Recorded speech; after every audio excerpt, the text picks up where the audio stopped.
Petrol diesel दरवाढीचा सध्या कोणताही विचार नाही। इंधन दरवाढीच्या अफवांवर केंद्र सरकारने हे स्पष्टीकरण दिलेलं आहे। निवडणुकांनंतर दरवाढीची कोणतीही योजना नाही, पेट्रोलियम आणि नैसर्गिक वायू मंत्रालयाने चर्चा फेटाळलेल्या आहेत।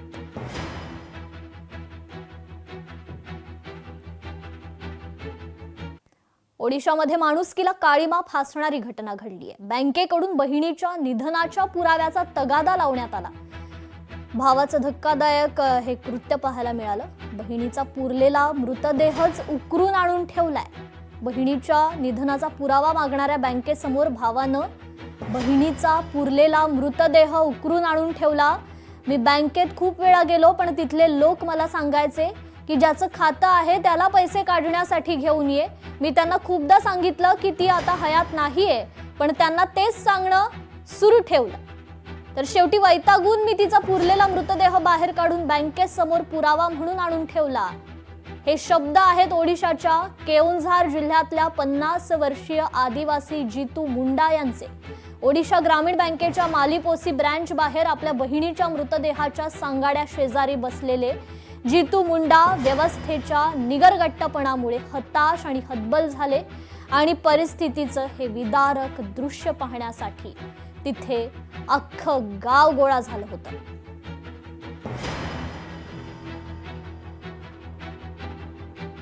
तर गुजरातमध्ये स्थानिक स्वराज्य संस्थांच्या निवडणुकांची मतमोजणी पूर्ण झालेली आहे। 15 महानगरपालिका आणि ग्रामपंचायतींसह 9,000हून अधिक जागांच्या निवडणुकीचे निकाल निश्चित झाले। भाजपने सर्व 15 महानगरपालिकांवर सत्ता मिळवत एक ऐतिहासिक कामगिरी केलेली आहे। राज्य निवडणूक आयोगाच्या आकडेवारीनुसार सत्ताधारी पक्ष भाजपने महानगरपालिकांमधील एकूण जागांपैकी निम्म्याहून अधिक जागा जिंकल्या। मोरबी महानगरपालिकेत भाजपने सर्व 52 जागांवर कब्जा केलाय। 15 महानगरपालिका, 84 नगरपालिका, 34 जिल्हा पंचायती आणि 260 तालुका पंचायतींसाठी रविवारी 26 एप्रिल रोजी मतदान झालं। तर पुढील वर्षी होणाऱ्या विधानसभा निवडणुकांच्या पार्श्वभूमीवर या निवडणुका राज्यातील सर्वात मोठ्या निवडणूक प्रक्रियेपैकी एक मानल्या जात होत्या। तर बीड जिल्ह्यातील 27 ग्रामपंचायतीची मतदान प्रक्रिया पूर्ण झालेली आहे। महत्त्वाची मानली जाणाऱ्या मस्साजो ग्रामपंचायतीची मतदान प्रक्रिया संपली आहे। जिल्ह्यातील 80 ग्रामपंचायतींपैकी 43 जागा बिनविरोध आहेत। तर जिल्ह्यातील 27 ग्रामपंचायतींच्या 31 जागांसाठी मतदान प्रक्रिया पूर्ण झालेली आहे। जिल्ह्यातील 80 ग्रामपंचायतींच्या जागांसाठी निवडणूक कार्यक्रम जाहीर झाला होता, मात्र काही ग्रामपंचायतींचा उर्वरित कालावधी 6 महिन्यांपेक्षा कमी असल्याचं निदर्शनास आल्यानं यात बदल करण्यात आला आणि 79 जागांसाठी उमेदवारी अर्ज स्वीकारण्यात आले।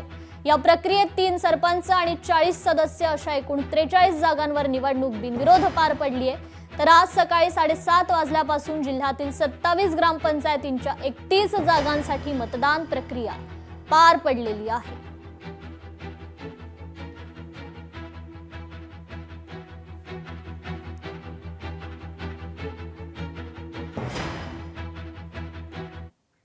मीरा रोड येथील घटनेचा जाहीर निषेध वर्तवण्यात आला। आमदार गोपीचंद पडळकरांनी हा निषेध वर्तवलाय। आरोपीला कठोर शिक्षा देण्यासाठी सरकार सक्षम असल्याची प्रतिक्रिया पडळकरांनी दिली।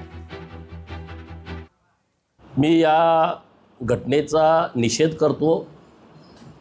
राज्याचे मुख्यमंत्री देवाभाऊ अत्यंत सक्षम मुख्यमंत्री आणि गृहमंत्री आहेत। ज्यांनी हे नीचपणाचं कृत्य केलेलं आहे त्याला कठोरातली कठोर शिक्षा देण्यासाठी सरकार सक्षम आहे। परंतु या सगळ्या बाबीच्या खोलापर्यंत तिथल्या पोलिसांनी जावं। ही अशीच बाब घडली नसणार, ह्याच्या पाठीमागं कोण आहे त्या सर्वांचे धागेदोरे तपासण्याची गरज आहे। शिवाजी कोण होता या पुस्तकावरून महाराष्ट्रात राजकीय वाद होत आहेत। संजय गायकवाड यांनी विरोधकांवर टीका केली आहे। विरोधकांनी टीका करणं हा त्यांचा अधिकार आहे, मात्र शिवरायांचा एकेरी उल्लेख खपवून घेणार नाही। प्रसिद्धीसाठी रोहित पवारांची पुस्तकाच्या विषयात उडी आहे। अजित पवारांची जागा घेण्याचा रोहित पवारांचा डाव असल्याचं संजय गायकवाड म्हणाले। विरोधी पक्षाने माझ्यावर टीका केली, आमच्या स्थानिकच्या काही विरोधकांनी टीका केली, विरोधकांना टीका करण्याचा पूर्णपणे अधिकार असतो, आम्ही हे नाकारत नाही. पण एकीकडे एखादा शब्द माझा चुकीचा निघाला त्याच्यावर टीका करता, पण एकीकडे महाराजांचा अपमान होतो त्याच्यावर मी बोला ना. त्याच्यावर कोण होऊन ज्या ज्या लोकांनी टीका केली यांची काय तोडे शिवले होते का? का छत्रपती शिवाजी महाराज तुमचा काही संबंध नाहीये का? महाराजांना महाराज तुम्हाला मान्य नाहीये? बोला ना त्याच्यावर. तो पाठ संपला गुन्हे दाखल होण्याचा, माफी मागण्याचा, राहिला फक्त आता पाठ शिवाजी महाराजांचा. मग हे बाकीचे बोलत का नाही?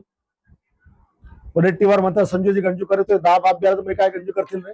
रोहित पवार महाराष्ट्रात हिरोगिरी करायला पाहतोय. त्याला वाटतं आपण अजितदादाची जागा घेतली पाहिजे. अजितदादांच्या जागा घेण्याकरताच तो अजितदादांना न्याय देण्याचा खोटा आव्हान उडालेला आहे. तिथं ऑलरेडी सीआयडीची आणि बाकीच्या सगळ्या यंत्रणा चौकशी करतात आहे. तिथे कर्नाटकात जाऊन गुन्हा दाखल करण्याचं नाटक करून राहिलेलं आहे. अजितदादांच्या याची चौकशी 100% होणारचे. दादा आम्हाला सगळ्या महाराष्ट्राला प्रिय आहेत. पण जेव्हा दादा जिवंत होते तेव्हा या रोहित पवारचं प्रेम कुठं गेलं होतं? लोकशाही मराठी ऐका, पहा, जागरूक रहा.